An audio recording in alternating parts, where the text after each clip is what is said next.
Lecture du livre des Lévites. Le Seigneur parla à Moïse et dit : « Parle à toute l'assemblée des fils d'Israël. Tu leur diras : Soyez saints, car moi, le Seigneur votre Dieu, je suis saint. Tu ne haïras pas ton frère dans ton cœur, mais tu devras réprimander ton compatriote, et tu ne toléreras pas la faute qui est en lui. Tu ne te vengeras pas, tu ne garderas pas de rancune contre les fils de ton peuple. Tu aimeras ton prochain comme toi-même. Je suis le Seigneur. » Être comme des dieux, on en a tous rêvé un jour ou l'autre. Et le livre de la Genèse, racontant la faute d'Adam et Ève, dit que c'est bien là notre problème. Mais voilà qu'aujourd'hui, c'est Dieu lui-même qui nous dit : « Soyez saints comme moi. Soyez saints, car moi, le Seigneur votre Dieu, je suis saint. » C'est un ordre, mieux c'est un appel, c'est notre vocation. Donc, nous ne nous trompons pas quand nous rêvons d'être comme des dieux. C'est le psaume 8 qui dit : « Tu as voulu l'homme à peine moindre qu'un Dieu, le couronnant de gloire et d'honneur. » Seulement voilà, pour ressembler vraiment à Dieu, encore faudrait-il avoir une juste idée de Dieu. Les premiers chapitres de la Bible disaient déjà que l'homme est fait pour ressembler à Dieu. Mais en quoi consiste cette ressemblance ? Je cite : « Faisons l'homme à notre image, selon notre ressemblance, et qu'il soumette les poissons de la mer, les oiseaux du ciel, les bestiaux, toute la terre et toutes les petites bêtes qui remuent sur la terre. » La formule « faisons l'homme à notre image, selon notre ressemblance, et qu'il soumette » donne à penser que cette ressemblance serait de l'ordre de la royauté, de la soumission. Réellement, l'homme est créé pour être le roi de la création. Mais le vocabulaire employé ici par l'auteur suggère que la royauté à laquelle l'homme est appelé est une autorité d'amour et non pas une domination. Un peu plus loin, le même livre de la Genèse emploie de nouveau 2 fois la même formule. Une fois à l'identique, le jour où Dieu créa l'homme, il le fit à la ressemblance de Dieu. Et la seconde fois, il s'agit des enfants d'Adam. Adam engendra un fils à sa ressemblance et à son image, dit le texte. Et on a bien l'impression que les mots image et ressemblance ont ici le sens qu'on leur donne d'habitude, quand on dit qu'un fils ressemble à son père, tel fils, dit-on. Enfin, cette phrase que nous connaissons bien, « Dieu créa l'homme à son image, à l'image de Dieu il le créa, mâle et femelle il les créa. » Cette phrase nous dit que le couple créé pour l'amour et pour le dialogue est l'image du Dieu d'amour. Il a fallu des siècles pour que le peuple comprenne que les mots sainteté et amour sont synonymes. Saint, on s'en souvient, c'est le mot de la vocation d'Isaïe. Au chapitre 6 du livre d'Isaïe, il nous raconte la vision dont il a bénéficié. Comment, alors qu'il était dans le temple de Jérusalem, ébloui, il entendait les chérubins répéter « Saint, Saint, Saint est le Seigneur de l'univers ». Et ce mot « saint » signifie que Dieu est le tout autre, qu'un abîme nous sépare de lui.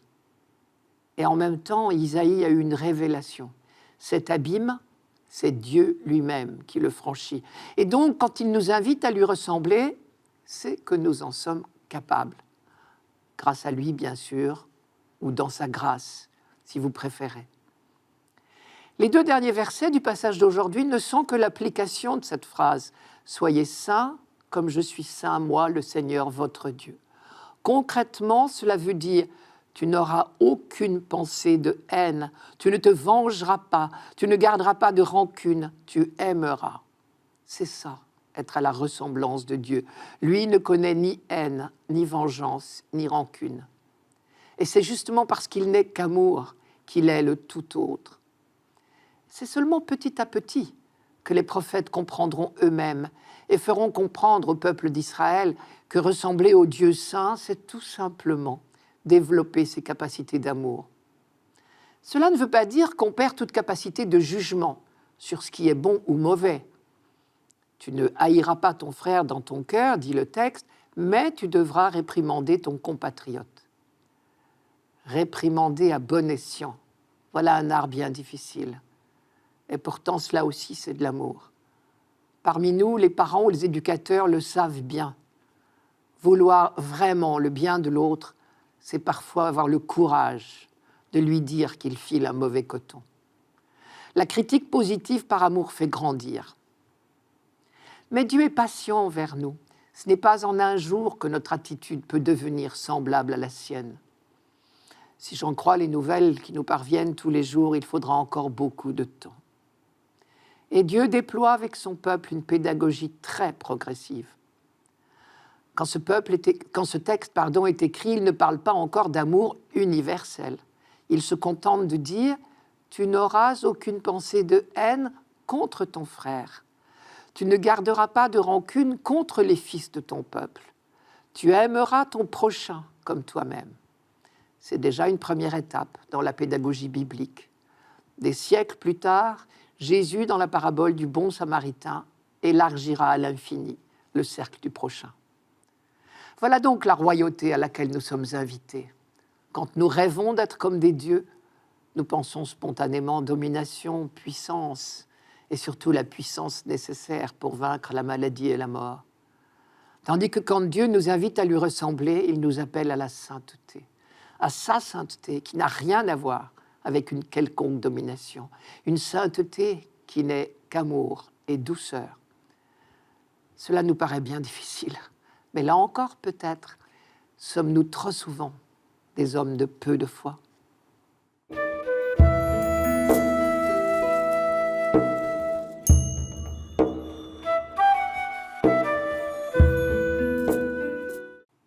Psaume 102. Bénis le Seigneur, ô mon âme, bénis son nom très saint, tout mon être. Bénis le Seigneur, ô mon âme, n'oublie aucun de ses bienfaits, car il pardonne toutes tes offenses et te guérit de toute maladie. Il réclame ta vie à la tombe et te couronne d'amour et de tendresse. Le Seigneur est tendresse et pitié, lent à la colère et plein d'amour. Il n'agit pas envers nous selon nos fautes, ne nous rend pas selon nos offenses.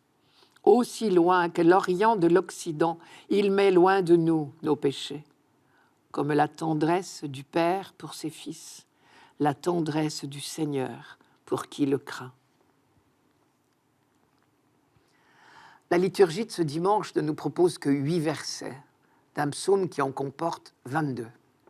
Or, vous le savez bien, l'alphabet hébreu comporte 22 lettres. Donc, on dit de ce psaume qu'il est alphabétisant. Et quand un psaume est alphabétisant, on sait d'avance qu'il s'agit d'un psaume d'action de grâce pour l'Alliance. Effectivement, André Chouraki disait que ce psaume est le Te Deum de la Bible, un chant de reconnaissance pour toutes les bénédictions dont le peuple d'Israël a été comblé par Dieu. Deuxième caractéristique de ce psaume, le parallélisme. Chaque verset se compose de 2 lignes qui se répondent comme en écho. L'idéal pour le chanter serait d'alterner, ligne par ligne. Il a peut-être d'ailleurs été composé pour être chanté par 2 chœurs alternés. Ce parallélisme, ce balancement est très fréquent dans la Bible. Procédé de répétition utile à la mémoire, bien sûr, dans une civilisation orale. Mais surtout très suggestif. Si on soigne la lecture en laissant ressortir le face-à-face des 2 lignes à l'intérieur de chaque verset, la poésie prend un relief extraordinaire. D'autre part, cette répétition d'une même idée, successivement sous 2 formes différentes, permet évidemment de préciser la pensée, et donc pour nous de mieux comprendre certains termes bibliques. Par exemple, le premier verset nous propose 2 parallèles, intéressants l'un et l'autre. Bénis le Seigneur, ô mon âme, bénis son nom très saint, tout mon être. Premier parallèle, bénis le Seigneur, bénis son nom très saint. La deuxième fois, au lieu de dire le Seigneur, on dit le nom. Une fois de plus, nous voyons que le nom dans la Bible, c'est la personne. C'est d'ailleurs l'une des raisons pour lesquelles les Juifs ne s'autorisent jamais à prononcer le nom de Dieu. Deuxième parallèle dans ce premier verset, « Ô mon âme, tout mon être ». On voit bien que le mot « âme » n'a pas ici le sens que nous lui donnons spontanément. À la suite des penseurs grecs, Nous avons tendance à nous représenter l'homme comme l'addition de deux composants différents, étrangers l'un à l'autre, l'âme et le corps. Mais les progrès des sciences humaines au cours des siècles ont confirmé que ce dualisme ne rendait pas compte de la réalité. Or, déjà, la mentalité biblique avait une conception beaucoup plus unifiée. Et dans l'Ancien Testament, quand on dit l'âme, il s'agit de l'être tout entier. Bénis le Seigneur, ô mon âme, bénis son nom très saint, tout mon être. Un autre exemple de parallélisme, un peu plus loin dans ce psaume, nous permet de mieux comprendre une expression un peu difficile pour nous, la crainte de Dieu. Nous rencontrons assez souvent ce mot de crainte dans la Bible. Et il ne nous est pas forcément très sympathique, a priori. Or, nous le trouvons ici dans un parallèle très intéressant. Comme la tendresse du Père pour ses fils, ainsi est la tendresse du Seigneur pour qui le craint. Ce qui veut bien dire que la crainte de Dieu, c'est tout sauf de la peur, elle est une attitude filiale. Je parle souvent de la pédagogie de Dieu à l'égard de son peuple. Eh bien là aussi, la pédagogie de Dieu s'est déployée lentement, patiemment, pour convertir la peur spontanée de l'homme envers la divinité en esprit filial. Je veux dire par là que, mis en présence de Dieu, du sacré, l'homme éprouve spontanément de la peur. Et il faut toute une conversion des croyants pour que, sans rien perdre de notre respect pour celui qui est le tout autre, nous apprenions à son égard une attitude filiale. La crainte de Dieu au sens biblique, c'est vraiment la peur convertie en esprit filial. Et cette pédagogie n'est pas encore terminée, bien sûr. Notre attitude devant Dieu, notre relation à lui a sans cesse encore besoin d'être convertie. C'est peut-être cela, redevenir comme des petits-enfants, comme disait Jésus, des petits-enfants qui savent que leur Père n'est que tendresse. Cette crainte comporte donc à la fois tendresse en retour, reconnaissance et souci d'obéir au Père, parce que le Fils sait bien que les commandements du Père ne sont guidés que par l'amour. Comme un petit s'éloigne du feu, parce que son Père le prévient qu'il risque de se brûler. Les versets retenus pour aujourd'hui insistent sur une des manifestations de cette tendresse de Dieu, le pardon. Un Dieu lent à la colère. Israël l'a expérimenté tout au long de son histoire. Depuis la traversée du Sinaï, dont Moïse a pu dire au peuple « Depuis que je vous connais, vous n'avez jamais cessé de vous révolter contre Dieu ». La longue histoire de l'Alliance a été le théâtre du pardon de Dieu accordé à chaque régression de son peuple. Dieu pardonne toutes tes offenses et te guérit de toute maladie. Il n'agit pas envers nous selon nos fautes, ne nous rend pas selon nos offenses. Aussi loin que l'Orient de l'Occident, il met loin de nous nos péchés. La vraie tendresse, celle dont nous avons besoin pour repartir, c'est celle justement qui oublie nos péchés, nos abandons. Jésus ne fera que la mettre en image dans la parabole du Père et de l'enfant prodigue.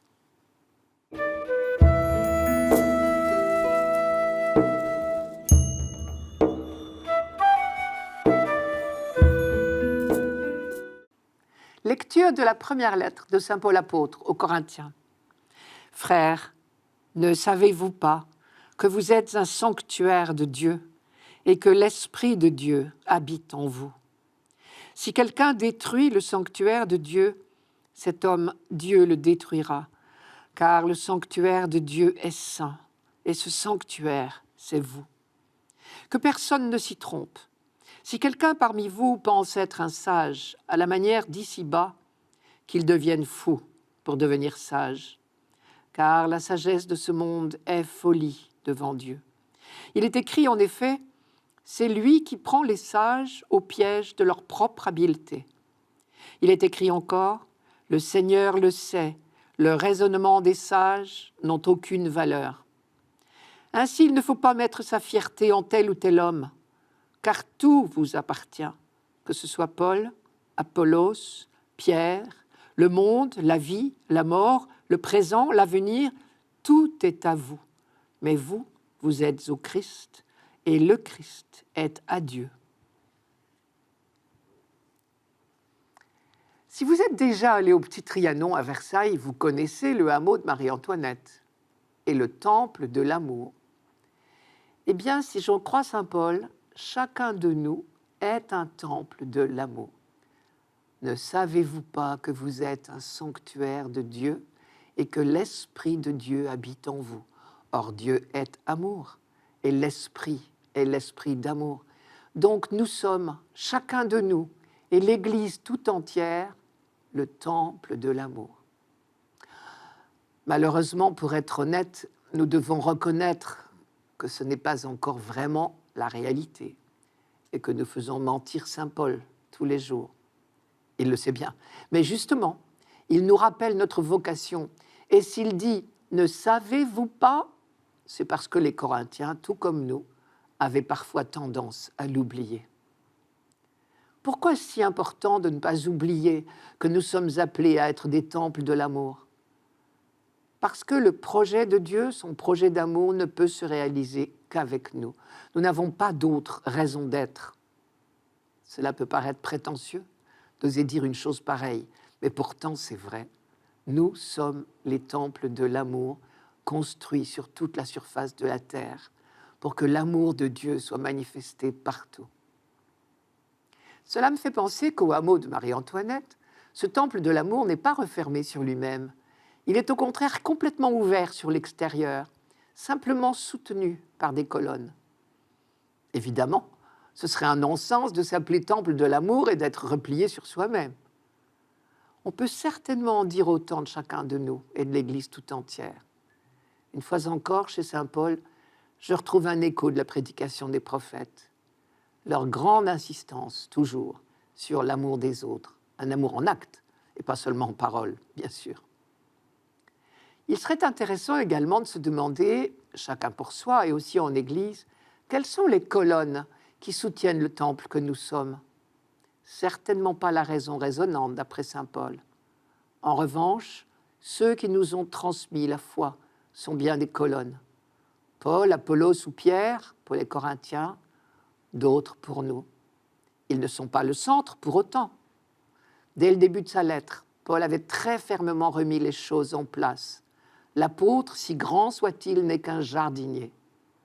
Quand nous applaudissons le prédicateur qui nous a fait vibrer, et parfois même, peut-être, convertis, les applaudissements ne vont pas à lui, mais à celui seul qui connaît le fond de notre cœur. Reste que ceux à qui nous devons la foi, nos parents, nos proches ou une communauté, demeurent pour nous des appuis dont nous ne pouvons pas nous passer. On n'est pas chrétien tout seul. Les véritables apôtres sont ceux qui ne nous retiennent pas, ne nous captent pas, mais nous guident vers Jésus-Christ. Tout vous appartient, que ce soit Paul, Apollos, Pierre, le monde, la vie, la mort, le présent, l'avenir. Tout est à vous. Mais vous, vous êtes au Christ, et le Christ est à Dieu. On a bien là l'image d'une construction. Et il me semble que là encore et toujours, Paul annonce le dessein bienveillant de Dieu. Nous sommes au Christ, c'est-à-dire nous lui appartenons, nous sommes greffés sur lui, et lui est à Dieu. Tout est repris dans ce grand dessein. Le monde et la vie et la mort, le présent et l'avenir. Dans la lettre aux Éphésiens, Paul dit « Le grand projet de Dieu, c'est de réunir l'univers entier, tout ce qui est dans les cieux et ce qui est sur la terre, en Jésus-Christ. » Nous sommes bien loin de nos raisonnements humains. Et pourtant, Paul nous dit, c'est la seule sagesse. Que personne ne s'y trompe. Si quelqu'un parmi vous pense être un sage, à la manière d'ici-bas, qu'il devienne fou pour devenir sage. Nous retrouvons cette insistance de Paul sur l'abîme qui sépare la logique de Dieu et nos logiques humaines. Mes pensées ne sont pas vos pensées. Vos chemins ne sont pas mes chemins, comme dit Isaïe. Et l'abîme qui sépare nos pensées de celles de Dieu est telle que si nous nous laissons gagner par les raisonnements humains, cela risque de nous ébranler et de détruire le temple que nous sommes. Rappelez-vous la phrase de tout à l'heure. Le Seigneur le sait, les raisonnements des sages n'ont aucune valeur. Autrement dit, c'est du vent. Du vent, non seulement cela ne fait pas une colonne solide, mais même s'il se transforme en bourrasque, il peut déraciner des colonnes pourtant stables. En relisant encore une fois ce texte, on comprend pourquoi la liturgie prévoit l'encensement des fidèles à la messe. Chaque fois qu'on nous encense, nous, les baptisés, c'est pour nous rappeler, ne savez-vous pas que vous êtes un sanctuaire de Dieu et que l'Esprit de Dieu habite en vous.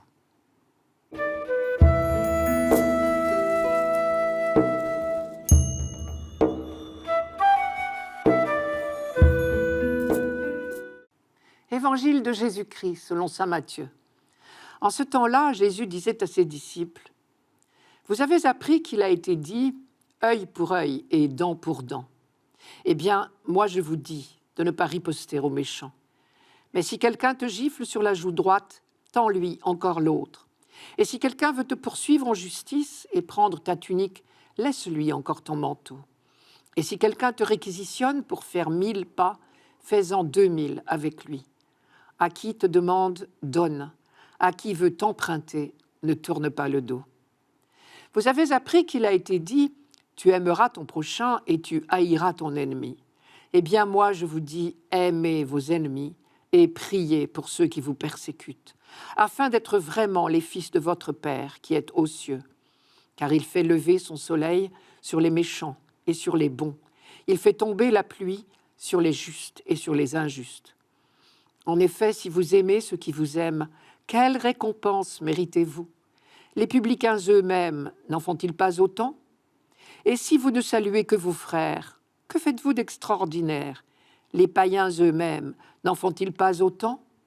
Vous donc, vous serez parfaits, comme votre Père céleste est parfait.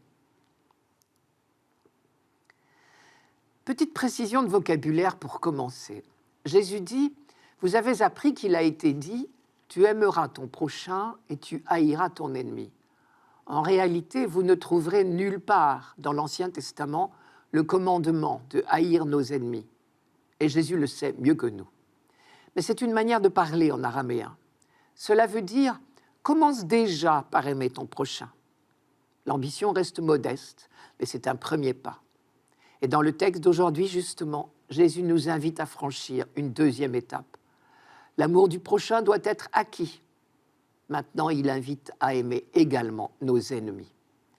Une autre maxime nous choque dans l'évangile d'aujourd'hui.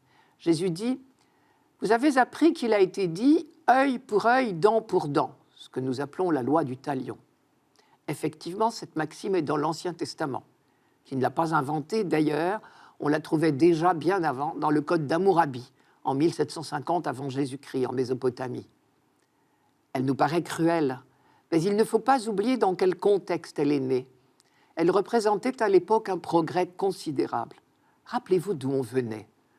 Caïn qui se vengeait 7 fois. Et 5 générations plus tard, son descendant Lamech se faisait une gloire de se venger 77 fois. Vous connaissez la chanson de Lamech à ses 2 femmes, Ada et Silla. Ada et Silla, écoutez ma voix, femmes de Lamech, tendez l'oreille à mon dire. Oui, j'ai tué un homme pour une blessure, un enfant pour une meurtrissure. Oui, Caïn sera vengé 7 fois, mais Lamech 77 fois. En Israël, la loi du talion apparaît dans le livre de l'Exode pour imposer une réglementation de la vengeance. Désormais, le châtiment est limité. Il doit rester proportionnel à l'offense. C'est déjà un progrès.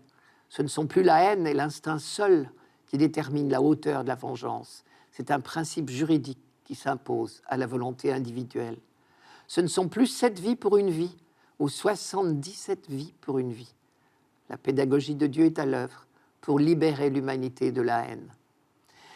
Évidemment, pour ressembler vraiment à Dieu, il y a encore du chemin à faire. Mais c'est déjà une étape. Et Jésus, dans le Sermon sur la montagne, propose de franchir la dernière étape.